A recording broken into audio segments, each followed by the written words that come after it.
नमस्कार। आज 9 मई 2026 दिन शनिवार है। आइए नजर डाल लेते हैं मध्य प्रदेश की बड़ी और जरूरी खबरों पर। आप कहां से एमपी न्यूज देख रहे हैं, कमेंट कर बताएं। भारतीय रेलवे अपने 40 साल पुराने पैसेंजर रिजर्वेशन सिस्टम पीआरएस को पूरी तरह बदलने जा रहा है। नया सिस्टम आर्टिफिशियल इंटेलिजेंस एआई की मदद से ये बताएगा कि वेटिंग टिकट कंफर्म होगा या नहीं। रेल मंत्री अश्विनी वैष्णव ने अधिकारियों के साथ बैठक कर अगस्त से ट्रेनों को नए अपग्रेड सिस्टम पर शिफ्ट करने के निर्देश दिए हैं। वर्तमान रिजर्वेशन सिस्टम वर्ष 1986 में शुरू हुआ था। पिछले 4 दशकों में इसमें कई छोटे बदलाव किए गए, लेकिन अब इसे नवीनतम तकनीक के साथ पूरी तरह आधुनिक बनाया जा रहा है। पहले वेटिंग टिकट कंफर्म होने की संभावना बताने की सटीकता करीब 53% थी, जो अब एआई आधारित प्रिडिक्शन से बढ़कर 94% तक पहुंच गई है।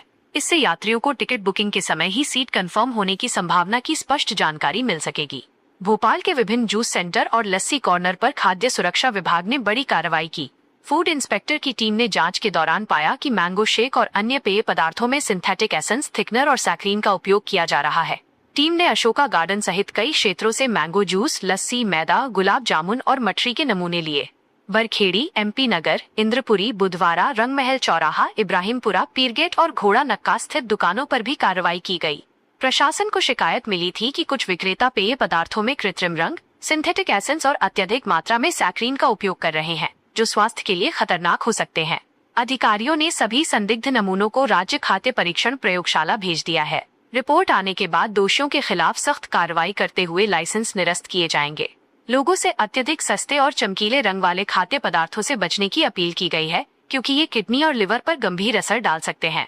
भोपाल के तुलसी नगर स्थित सेकेंड स्टॉप पर भोपाल नगर निगम का नया मुख्यालय तैयार हो गया है।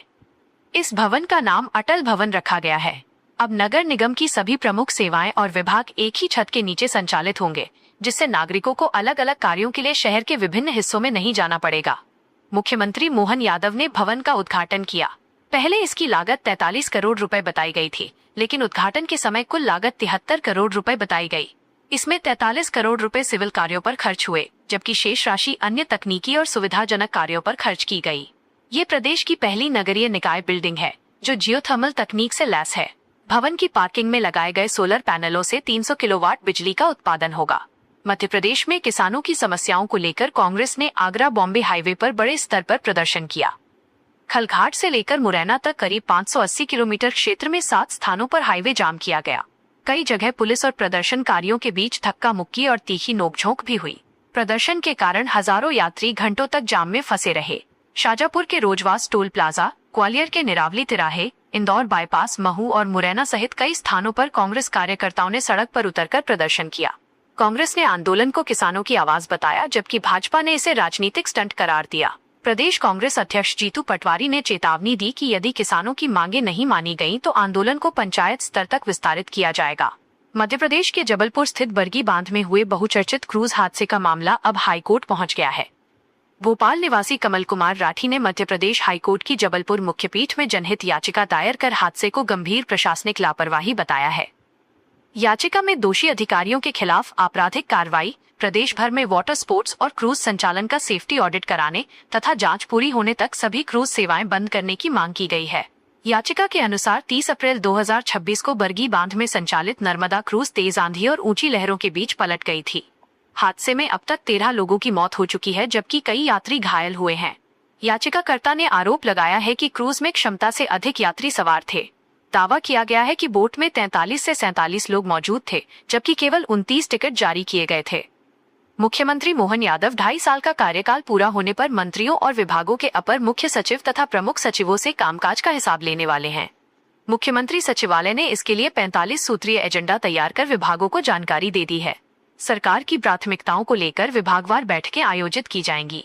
पहले ये बैठक 8 मई से शुरू होनी थी, लेकिन अंतिम समय में इसे स्थगित कर दिया गया। अब नई तारीख अलग से जारी की जाएगी।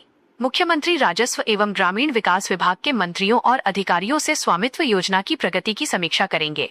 योजना के तहत ग्रामीण क्षेत्रों में महिलाओं के नाम पर निःशुल्क रजिस्ट्री करने और प्रधानमंत्री के माध्यम से 50 लाख पट्टों का सिंगल क्लिक वितरण करने का निर्णय प्रस्तावित है। इसके अलावा ग्राम पंचायतों में नई आबादी भूमि का चिन्हांकन कर उसे आबादी भूमि घोषित करने के लिए अभियान चलाया जाएगा। शराब बनाने वाली कंपनियों ने राज्य सरकारों से शराब, बियर और वाइन की कीमतें बढ़ाने की मांग की है। कंपनियों का कहना है कि ईरान अमेरिका के बीच जारी तनाव और युद्ध जैसी स्थिति के कारण सप्लाई चेन प्रभावित हुई है। इससे कांच की बोतलों, एल्यूमीनियम कैन और पैकेजिंग सामग्री की लागत में भारी बढ़ोतरी हुई है। शराब उद्योग की प्रमुख संस्थाओं confederation of Indian alcoholic beverage companies और ब्रूअर्स एसोसिएशन ऑफ इंडिया ने राज्यों को पत्र लिखकर कीमतों में संशोधन की अनुमति मांगी है। उद्योग संगठनों ने बढ़ती इनपुट लागत की भरपाई के लिए शराब उत्पादों के दाम 15 से 20% तक बढ़ाने का सुझाव दिया है। केंद्र सरकार असंगठित क्षेत्र के श्रमिकों को आर्थिक सुरक्षा देने के उद्देश्य से प्रधानमंत्री श्रम योगी मान धन योजना संचालित कर रही है। इस योजना के तहत 60 वर्ष की आयु के बाद हर महीने 3,000 रुपए पेंशन दी जाती है। योजना का उद्देश्य असंगठित क्षेत्र में काम करने वाले श्रमिकों को बुढ़ापे में नियमित आय उपलब्ध कराना है। इसमें रेहड़ी पटरी लगाने वाले रिक्शा चालक, निर्माण क्षेत्र के मजदूर और अन्य असंगठित क्षेत्रों में कार्यरत श्रमिक शामिल हैं। यदि कोई श्रमिक किसी अन्य पेंशन योजना से जुड़ा नहीं है तो वो इस योजना का लाभ ले सकता है। योजना के माध्यम से असंगठित क्षेत्र के कामगारों को सामाजिक सुरक्षा उपलब्ध कराने पर जोर दिया जा रहा है। अमेरिका के एक फेडरल ट्रेड कोर्ट ने राष्ट्रपति डोनाल्ड ट्रंप द्वारा लगाए गए 10% ग्लोबल टैरिफ को अवैध करार दिया है।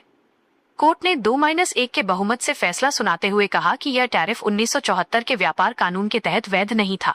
अदालत ने स्पष्ट किया कि कांग्रेस की अनुमति के बिना प्रशासन इतने बड़े स्तर पर आयात शुल्क लागू नहीं कर सकता। रॉयटर्स की रिपोर्ट के अनुसार कोर्ट ऑफ इंटरनेशनल ट्रेड ने अपने फैसले में कहा कि इस वर्ष की शुरुआत में लगाए गए ये टैरिफ कानून के अनुरूप नहीं है। ट्रंप प्रशासन ने फरवरी में एक एग्जीक्यूटिव ऑर्डर के जरिए इन ग्लोबल टैरिफ को लागू करने की घोषणा की थी। ट्रंप प्रशासन ने ट्रेड एक्ट 1974 की धारा 122 का हवाला देते हुए तर्क दिया था कि अमेरिका $1.2 ट्रिलियन के व्यापार घाटे का सामना कर रहा है, इसलिए यह कदम जरूरी था। हालांकि अदालत ने इस दलील को खारिज करते हुए कहा कि केवल व्यापार घाटा कानून में निर्धारित अनिवार्य शर्तों को पूरा नहीं करता। अदालत के इस फैसले को ट्रंप प्रशासन की व्यापार नीति के लिए बड़ा झटका माना जा रहा है। मध्य प्रदेश में एक बार फिर मौसम का मिजाज बदलने वाला है। मौसम विभाग ने शुक्रवार को प्रदेश के उत्तरी और पूर्वी हिस्सों में तेज आंधी, बारिश और ओलावृष्टि को लेकर ऑरेंज अलर्ट जारी किया है। विशेष रूप से भिंड और दतिया समेत 6 जिलों में ओले गिरने की संभावना जताई गई है, जिससे किसानों की चिंता बढ़ गई है। मौसम केंद्र के अनुसार भिंड, दतिया, निवाड़ी, टीकमगढ़, छिंदवाड़ा और पांढुर्णा में तेज आंधी के साथ ओलावृष्टि होने की प्रबल संभावना है। इसके अलावा मुरैना जिले में बिजली गिरने और गरज चमक के साथ बारिश का अनुमान जताया गया है। ग्वालियर और विंध्य क्षेत्र के कई जिलों में दोपहर बाद मौसम बदल सकता है।